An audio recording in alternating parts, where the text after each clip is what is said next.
It was Wednesday, 2 days before the Passover, as things began to take a turn.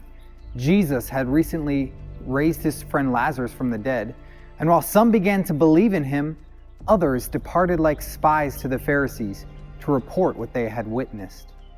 In response to what they had heard, the chief priests and Pharisees gathered a council together. Meeting in the palace of the high priest, they began asking one another, "What do we do?" Fear took hold. If they had allowed Jesus to continue, everyone would believe him. Caiaphas, the appointed high priest, using and speaking to the fear of this council, expressed that he had the same fear, a fear that if people followed Jesus, that the Roman Empire would destroy their nation. So instead of the nation perishing at the hands of Rome, it would be better for Jesus to be put to death. John 11:50, Caiaphas says, "It is expedient for you that one man should die for the people, and that the whole nation should not perish." Well, this rationale grabbed traction with the council, and later grabbed traction with the masses that would later shout, "Crucify him." So from that day on, to protect their own positions of power and their way of life, they began making plans to put Jesus to death. Not only did they plot the arrest and murder of Jesus, but they also made plans to put Lazarus back to death. Fear was gaining ground, but little did they know God's plan was just unfolding.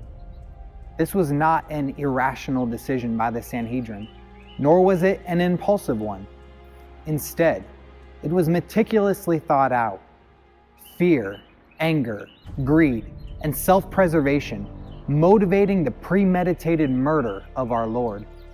It was at this time Jesus no longer walked in the open.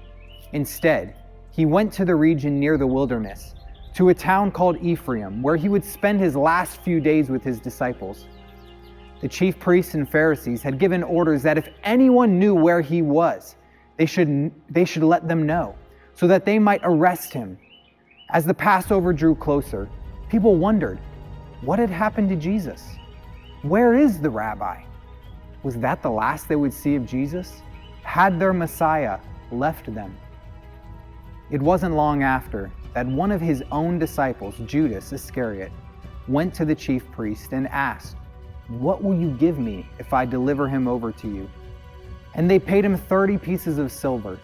And from that moment, he waited and watched for an opportunity to betray Jesus.